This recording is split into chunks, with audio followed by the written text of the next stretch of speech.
을 돌리고 찬송하며 돌아가니라. 아멘. 제가 오늘 성탄절 성탄 주일을 맞이해서요 선물 하나 준비해 왔어요. 선물은 그림이에요. 여기 조명을 꺼주시고요. 제가 준비해 온 선물 그림 한번 같이 보시죠.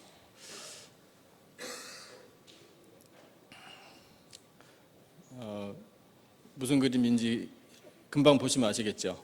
한가운데 누가 계시죠? 아기 예수님 계시고, 그 다음에 그 오른쪽에 마리아일 거고, 그 뒤에 요셉이겠죠. 그 다음에 왼쪽 편에 좀 이렇게 거칠게 내지는 좀 험하게 표현이 된, 사람이 그렇다는 게 아니라 한 세 사람 정도 남자들이 있는데 누굴까요? 제가 보기엔 목자들 같은데, 그 중에 한 사람이 손을 그 양 위에 두고 있잖아요, 그렇죠? 그런 걸로 봐서 목자인 듯합니다. 그 다음에 그 옆에 서 계신 여자분은 어떤 그 목자의 부인 되시는가? 내지는 동네 아줌마 아니면 산파일 수도 있고, 누군지는 잘 모르겠어요. 스페인의 아주 유명한 화가가 그린 그림입니다. 오늘 본문을 표현한 그림이에요. 어때요, 여러분? 멋있죠? 굉장히 아름다워요. 그래서 이 성탄에 하나님께서 우리에게 주신 이 은혜를 이 그림으로 표현할 수 있다는 것도 참 감사하고, 이런 그림을 감상하면서 참 잘 그렸네. 옆에 소도 리얼하고, 하늘에 보면 천사도 있고, 아기 예수님 한가운데 환하게 딱 주인공처럼 역시 딱 부각이 되고, 참 제가 해석 잘하죠, 그죠? 이 그림을 보면서 그림 참 아름답다라고 느낄 수 있는 것도 저는 은혜라고 생각해요. 신미안이라고 보통 표현하잖아요. 이 아름다운 눈을 주신 하나님께 감사하시면서 어떻게 선물 마음에 드십니까? 네, 메리 크리스마스. 감사합니다. 자, 불 켜주시고요. 오늘 본문을 이렇게 한 장의 멋있는 그림으로 이렇게 표현할 수 있어요. 하지만 예수님이 세상에 태어나실 때의 현실은 그렇게 낭만적이지만은 않아요. 멋있지도 않을 것 같았어요. 않았을 것 같아요.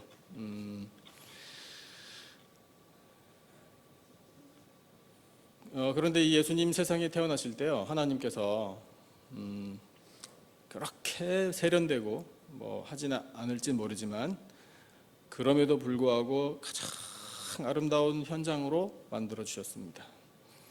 그리고 그 예수님이 탄생하시는 현장에 사람들을 불러 주셨어요.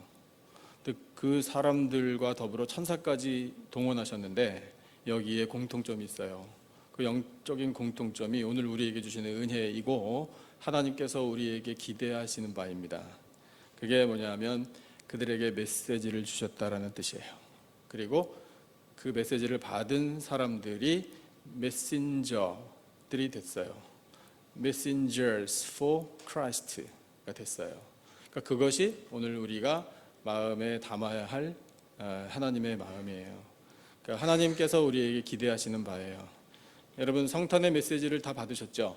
성탄의 메시지를 받으셨기 때문에 이 예배 자리에 나오게 되신 줄로 믿습니다. 그러면 메시지를 받고 이제 우리가 한 걸음 더 나아가야 할 일이 뭐냐면, 우리도 이제 메시지를 전하는 사람들이 되어야 한다라는 뜻이에요. Messengers for Christ가 다 돼야 돼요. 사랑하는 성도 여러분, 예수님의 메신저들이 다 되시기를 축복합니다. 그러면 메신저, 오늘 본문에 나온 하나님께서 이렇게 사용하신 사람들을 참 잘 살펴봐야 되겠죠. 자, 첫 번째 메신저들은 누구냐면 요셉과 마리아예요. 이 사람들이 출신 배경이 굉장히 좋아요. 왜냐하면 왕의 가문의 후손들이에요. 오늘 주신 본문에 보니까 4절, 5절에 이렇게 이 사람들을 하나님께서 소개해주고 계셔요.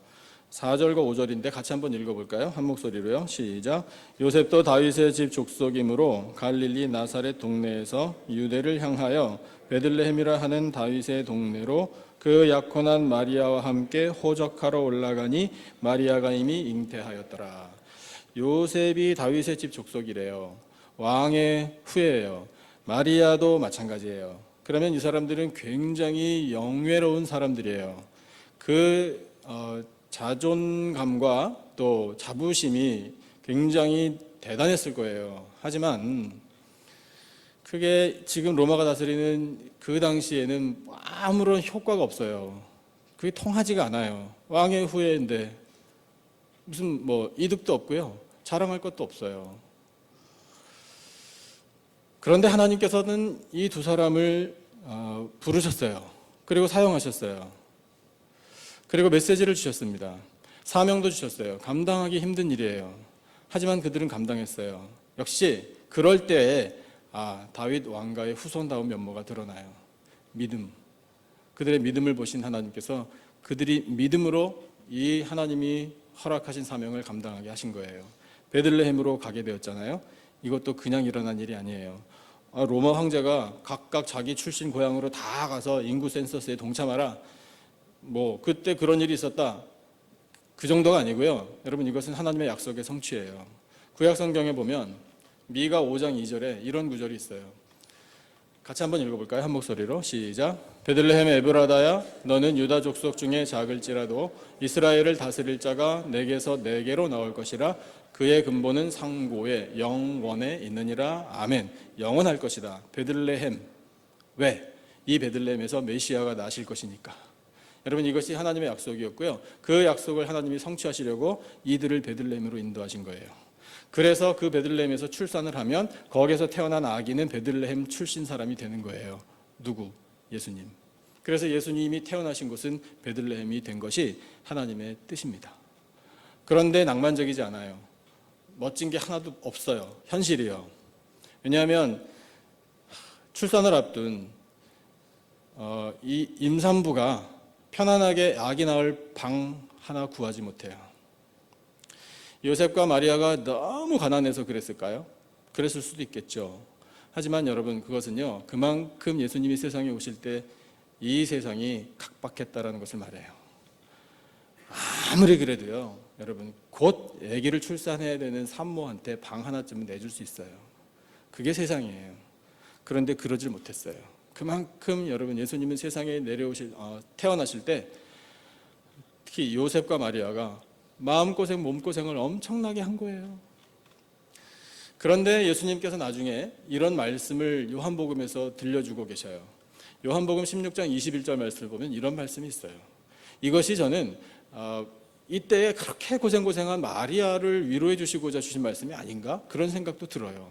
같이 한번 읽어볼까요? 한 목소리로 시작. 여자가 해산하게 되면 그 때가 이르렀으므로 근심하나 아기를 낳으면 세상에 사람 난 기쁨으로 말미암아 그 고통을 다시 기억하지 아니하느니라. 아멘. 우리 출산의 경험이 있으신 우리 여성 성도 여러분, 이 말이 사실이에요? 정말 그래요? 이렇게 해산할 날이 가까우면은 근심되셨었어요? 다 지난 일을 가지고 또 목사님 뭐 이러실까? 네. 근데 어때요? 이 아기가 탁 태어나면 이 세상의 생명, 사람이 태어난 그 기쁨 때문에 이전에 경험했었던 그런 근심, 두려움, 고통 다 사라져요? 예스예요. 예. 저는 출산의 경험이 없어서 몸으로는 느끼지 못합니다만 예수님이 하신 말씀인데 당연히 사실이겠죠. 위로가 돼요. 이 요셉과 마리아가 그렇게 고생을 하고 이 좋지 않은 환경에, 그런 열악한 환경에 여러분, 신생아를 말 밥통에다가 누이고 싶은 산모가 세상에 어디 있겠습니까? 여전히 우리는 아름다운 그림으로만 생각한다니까요. 너무 멋있다. 이렇게 생각한다니까요. 구유에 누이신 아기 예수님. 멋이요. 여러분, 제가 시골에서 목회를 해봤는데요. 외양간 근처에만 가도 똥냄새 나요. 숨이 안 쉬어져요. 어떤 경우에는요. 약간 과장하면. 근데 여러분, 소나 말이나 양이 밥을 먹는 그 밥통을 날마다 수세미로 몇 끼마다 닦겠습니까? 디시워셔에다가요? 그런 일은 없어요. 그러면 일단 어떨까요? 이 말구유, 소가 먹는 밥통, 구유, 형편이, 예, 이제 뭐 대충 아시겠죠? 더러워요. 더럽고 냄새나요. 혐오스러워요. 그러니까 뭐 별일 없는데도 사람들은 가까이 가기를 그렇게 원치 않아요. 그런데 산모가 새로 태어난 신생아를 거기다 뉘어야 돼요. 그러니까 그 마음의 고생이 얼마나 심했겠습니까? 아무도 방을 안 줬다니까요. 세상을 향한 원망이 얼마나 많았겠어요. 하지만 이 요셉과 마리아는 메시지를 받았기 때문에 그 메시지대로 이루어지기를 원합니다 라는 결단을 드렸고, 지금 하나님께서 그와 같은 일들을 하나하나 행하셔요. 다 받아들이는 거예요. 다 받아들이고 드디어 메시아 아기 예수님이 탄생하신 것을 통하여 그 기쁨으로 이 모든 어려움들을 이겨낸 사람들이 된 거예요.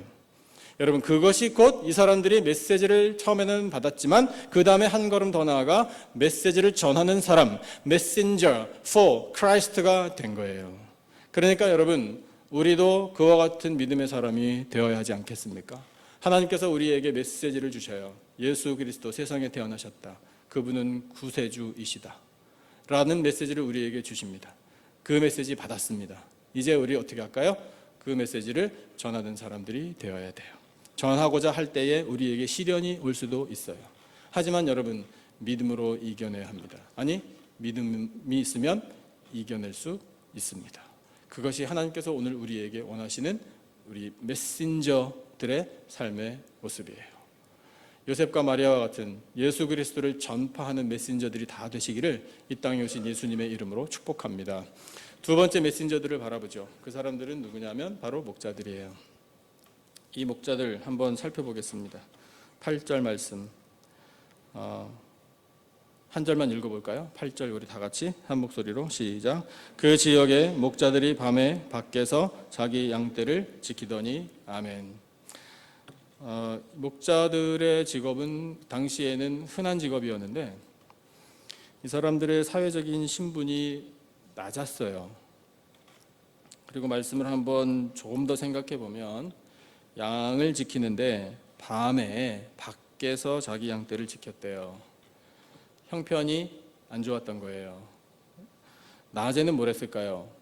낮에는 풀 뜯어 먹이고 물 마시게 하느라고 또 역시 쉴 틈 없이 일했을 거예요. 그러면 밤에는 어떻게 해야 돼요? 쉬어야 되잖아요. 그런데 편안하게 쉬지를 못해요. 밤에 맹수들이 양을 노리고 올까 봐 노심초사 정말 뜬 눈으로 밤을 새다시피 했을 거예요. 그것도 밖에서 제대로 된 쉘터도 없어요. 이 목자들이 그만큼 고단하게 살았다라는 것을 우리가 말씀을 통해서 짐작할 수 있습니다. 사회적으로 인정 못 받고 소외된 계층이에요. 하지만 여러분, 하나님께서는 그들을 관심 있게 보셨어요. 그리고 그 목자들에게 하나님께서 크고 놀라운 메시지를 허락해 주셨어요. 온 세상 사람 다 모아놓고 말씀하실 일을 이렇게 별 볼 일 없어 보이는 목자들에게, 낮은 신분에 있는 사람들에게 하나님께서 친히 천사까지 보내서 메시지를 주신 거예요. 얼마나 영광입니까? 자, 그래서 어떤 일이 일어났나 9절을 보니까 하나님께서 정말 큰 일을 행하시네요. 9절 한번 같이 읽어볼까요? 한 목소리로 시작. 주의 사자가 곁에 서고 주의 영광이 그들을 두루 비추매 크게 무서워하는지라. 천사가 갑자기 딱 나타나가지고 빛을 쫙 비춰준다고 생각해 보십시오. 그런 일을 경험할 때 내가 이런 일이 있을 줄 알았습니다. 이럴 사람이 세상에 어디 있겠어요. 깜짝 놀라죠, 전부. 목자들은 당연히 그렇죠. 그 다음에 들은 메시지가 정말 하나님의 규모, 크고 위대하신 하나님을 나타내시는 메시지예요. 여러분, 이 메시지를 오늘 우리에게 주시니 참 감사합니다. 그런 마음으로 같이 한번 읽어보겠습니다. 10절부터 12절까지 10절, 11절, 12절 같이 한 목소리로 읽겠습니다. 시작. 천사가 이르되 무서워하지 말라. 보라, 내가 온 백성에게 미칠 큰 기쁨의 좋은 소식을 너희에게 전하노라. 오늘 다윗의 동네에 너희를 위하여 구주가 나셨으니 곧 그리스도 주시니라. 너희가 가서 강보에 쌓여 구유에 뉘어 있는 아기를 보리니 이것이 너희에게 표적이니라 하더니 할렐루야, 아멘. 메시지가 뭔가요? 무서워하지 말라라는 메시지, 큰 기쁨의 좋은 소식을 전해준다는 메시지, 다윗의 동네에 구주가 나셨다, 그리스도 주시라는 메시지, 아기를 볼 것이다, 이것이 표적이다라는 메시지, 모든 메시지가 다 이 목자들로서는 감당하지 못할 엄청난 메시지였어요. 그런데 하나님께서는 그 목자들에게 가장 먼저 이 소식을 전해주셨습니다. 그만큼 목자들을 하나님께서 관심 있게 보시고 애정을 쏟아 부어 주신 거예요. 이 메시지를 들었을 때 목자들이 어떤 느낌을 받았을지 시편 말씀을 보니까 이해가 돼요. 시편 144편 3절에 이런 말씀이 있어요. 여러분, 이 말씀이 시인의 고백인데 우리 모두의 고백입니다. 같이 한번 읽어보시죠. 한 목소리로 시작. 여호와여, 사람이 무엇이기에 주께서 그를 알아주시며 인생이 무엇이기에 그를 생각하시나이까. 아멘. 여러분, 여기에 사람이, 인생이, 여기에 나 자신을 대입해서 읽어야 돼요. 하나님, 제가 뭐라고요? 제가 뭐라고 저를 알아주십니까? 하나님, 제가 도대체 어떤 사람이라고 저를 생각하십니까? 이 표현 안에 정말 많은 감사의 내용들이 들어있을 수 있어요. 하나님, 제가 도대체 뭐라고 저하고 독생자를 맞바꾸십니까? 하나님, 저라는 인생이 뭐 그렇게 가치가 있다고 이 죄인이 죽었어야 마땅할 십자가에서 독생자 죽이셨습니까? 하나님, 이 죄인이 뭐 얼마나 그렇게 값진 인생이라고 생명을 맞바꿔서 저를 살려주셨습니까? 여러분, 그런 고백이 있으십니까? 하나님이 하신 일이에요. 남의 일이 아니에요. 이제 누구 일이죠? 내 일이에요.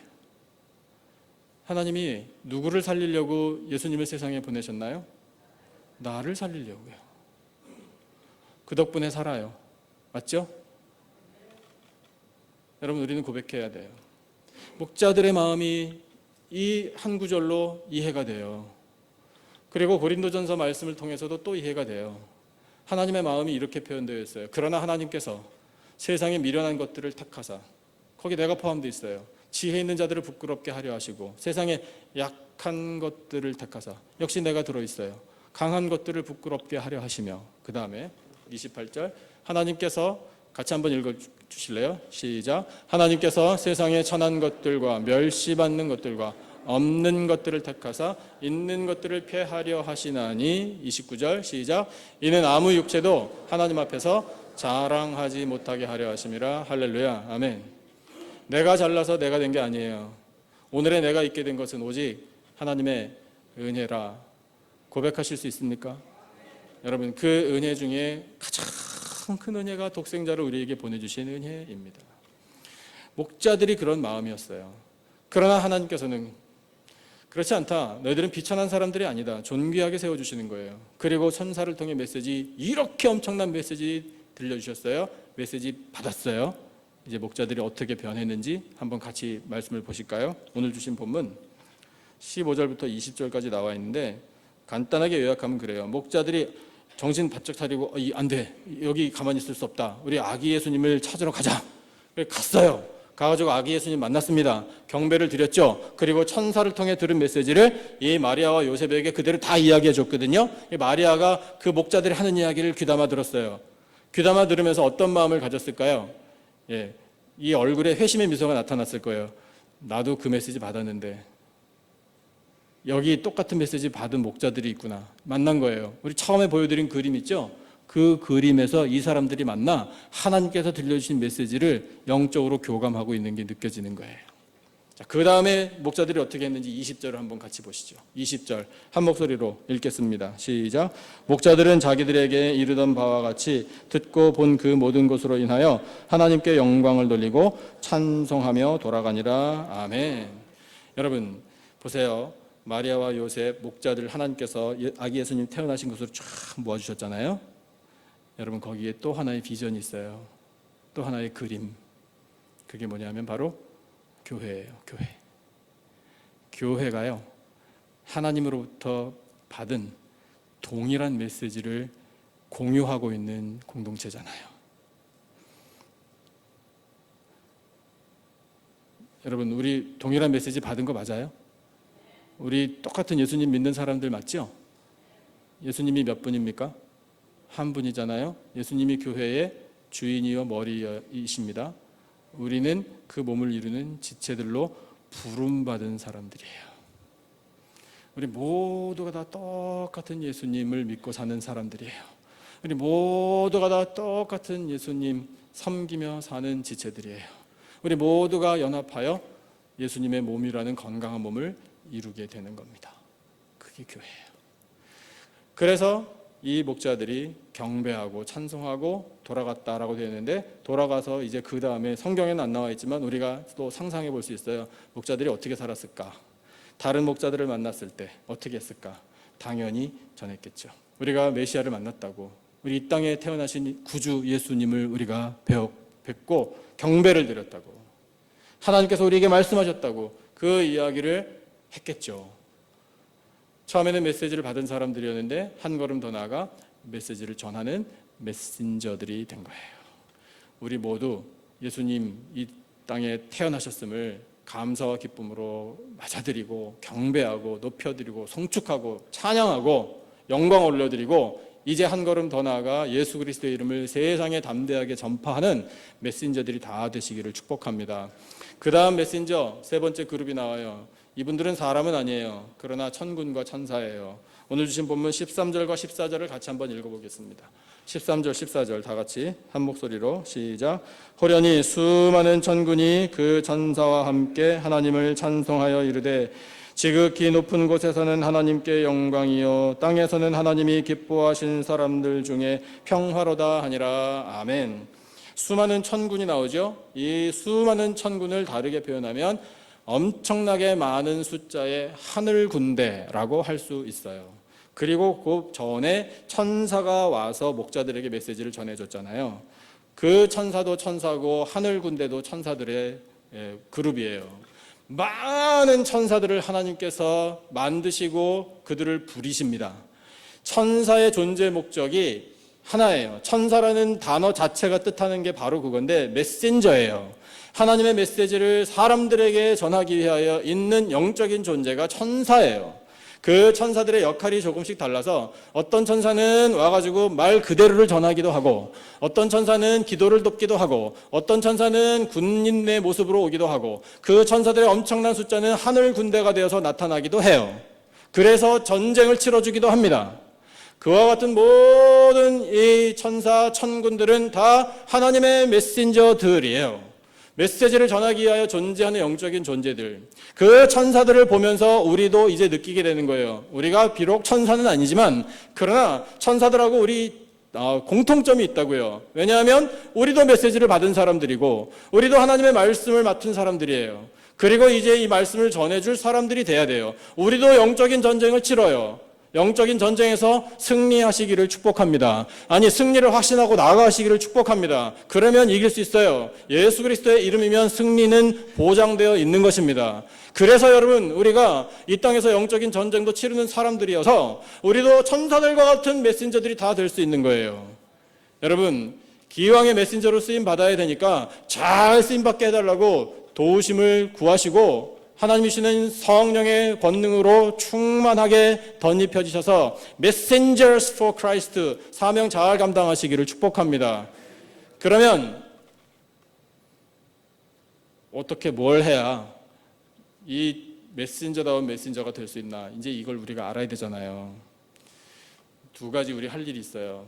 첫 번째는요, 외치는 거예요. 뭘 외치나? 메리 크리스마스라고 외쳐야 되는 거예요. 여러분 주변의 이웃들 만나보셨습니까? 오래된 이야기지만 메리 크리스마스라고 말하면 큰일 나는 것 같은 분위기. 근데 여러분, 우리가 나가서 세상에서 메리 크리스마스라고 인사하면은 경찰이 바로 찾아와가지고 당신 불법을 저질렀으니 경찰서로 갑시다 이럴까요? 아니던데. 저는 경찰 아저씨한테도 메리 크리스마스라고 인사했어요. 자기도 똑같이 인사하던데요, 뭐. 그러니까 여러분, 두려워하지 마세요. 당당하게 메리 크리스마스라고 외치시기 바랍니다. 아멘 안 하시지만 메리 크리스마스라고 말하고 싶으셔서 그러신 거죠? 자, 여러분 4번 앞에, 뒤에, 오른쪽, 왼쪽에 계신 분에게 4번 한 사람이 4번씩 메리 크리스마스 지금 빨리 인사 나누시기 바랍니다. 메리 크리스마스.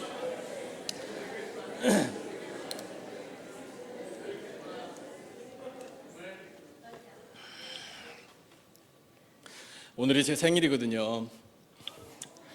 아니, 농담이에요. 예를 들어서 오늘이 제 생일인데 우리 식구들이 자, 오늘 아빠 생일이니까 나가서 맛있는 거 먹자. 로로 나갔네. 근데 저를 쏙 빼놓고 자기들끼리 갔어요.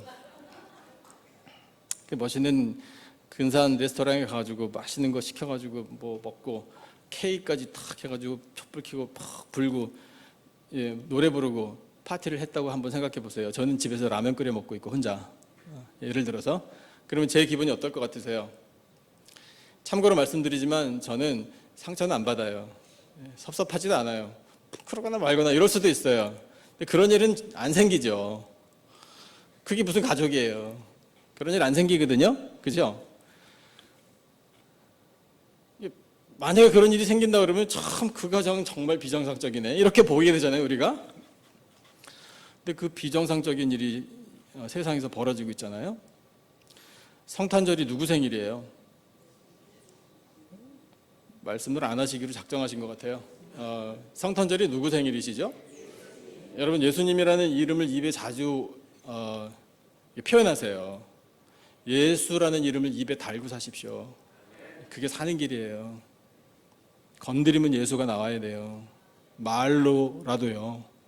자, 그러면 이 성탄절의 주인공이 예수님이신데 세상은 어떤가요? 주인공 쏙 빼놓고 자기들끼리 파티해요. 어디 가셨어요? 주인공. 그런데 더 심각한 문제가 뭐냐면 그 상업성에 그리스도인들이 휩쓸려요. 그리스도인이 뜻이 뭡니까? 크리스천. 의미가 뭐예요? 누구를 닮았다라는 거예요? 예수님을 닮은 사람이라는 뜻이에요. 예수님을 닮은 사람들인데 예수님을 믿지도 않고 예수님 닮지도 않은 사람들이 예수님 주인공 쏙 빼놓고 하는 파티에 기웃거려요.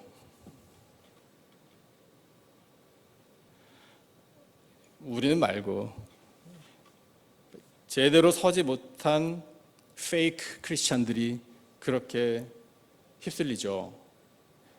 근데 여러분, 우리가 그것을 그냥 보고 가만히 있어서도 안 돼요. 싸우자는 게 아니고요.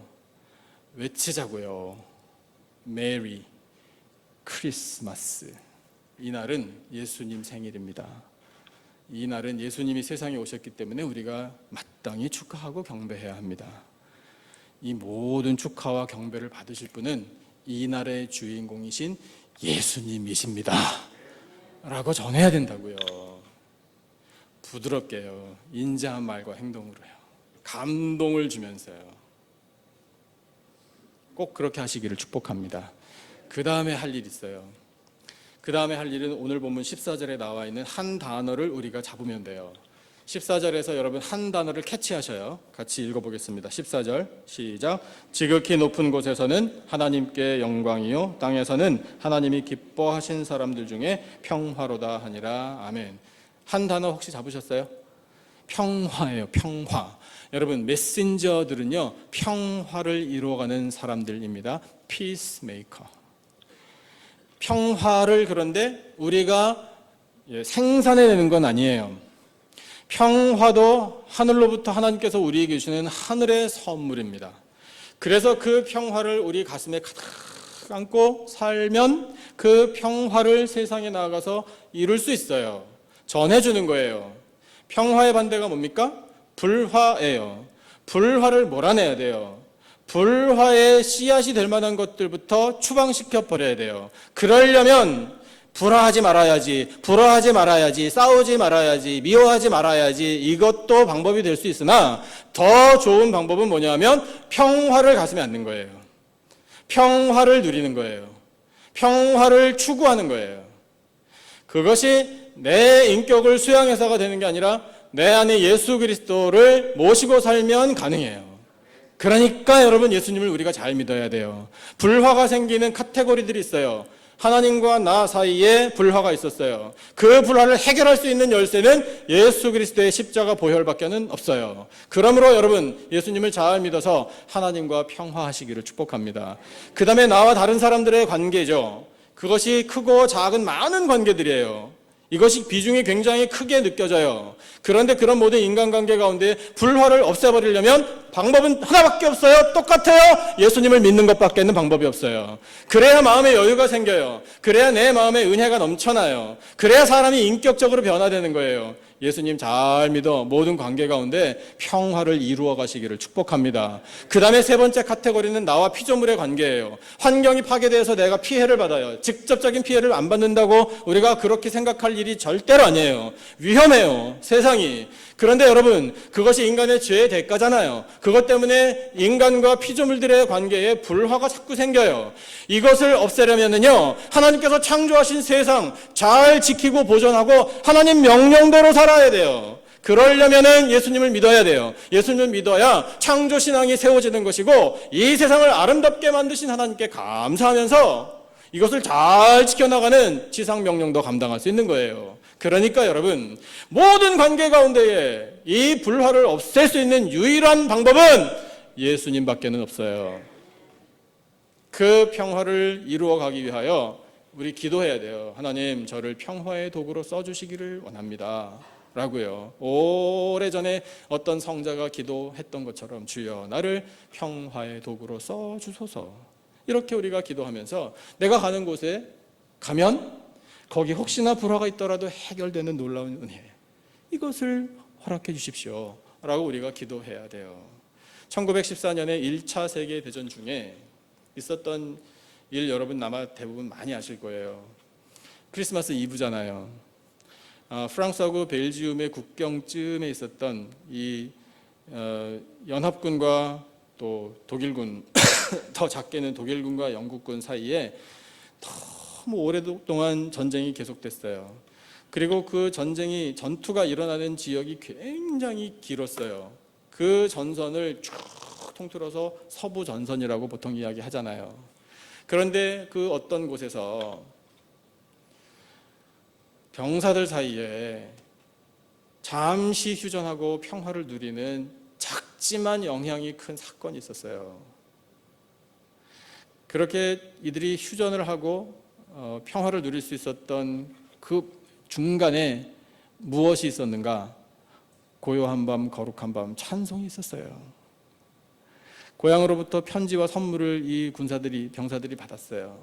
얼마나 향수에 젖었겠습니까? 그리고 이 지루한 전쟁 빨리 끝났으면 하는 마음이 얼마나 간절했겠어요. 그런데 어떤 군인이 부르기 시작한 고요한 밤, 거룩한 밤, 그 노래가 대치하고 있었던, 서로 죽여야 하는 이 군인들 사이에 잠시나마 휴전과 평화를 누렸다는 아름다운 이야기를 영화로 만든 짧은 동영상이 있어요. 그 동영상 한번 같이 보시죠. 감동 있습니다.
Özce. Mein Name ist Otto. Tis wird Otto. Freut mich. Los, Tristan. Ist schön. Schön.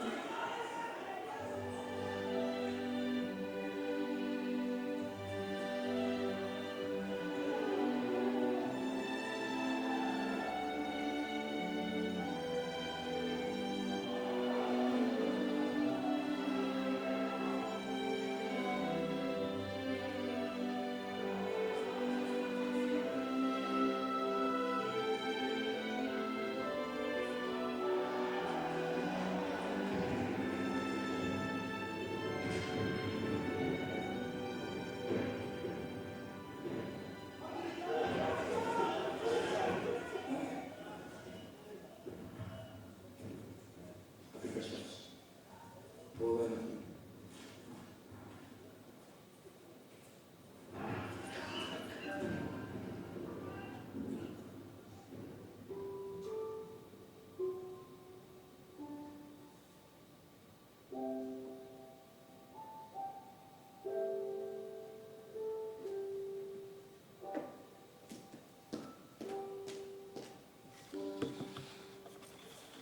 하나님께서 이사야 선지자에게 주셨던 말씀이 있어요.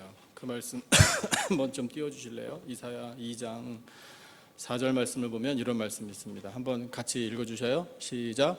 무리가 그들의 칼을 쳐서 보습을 만들고 그들의 창을 쳐서 낫을 만들 것이며 이 나라와 저 나라가 다시는 칼을 들고 서로 치지 아니하며 다시는 전쟁을 연습하지 아니하리라. 아멘. 이런 날이 꼭 왔으면 좋겠어요.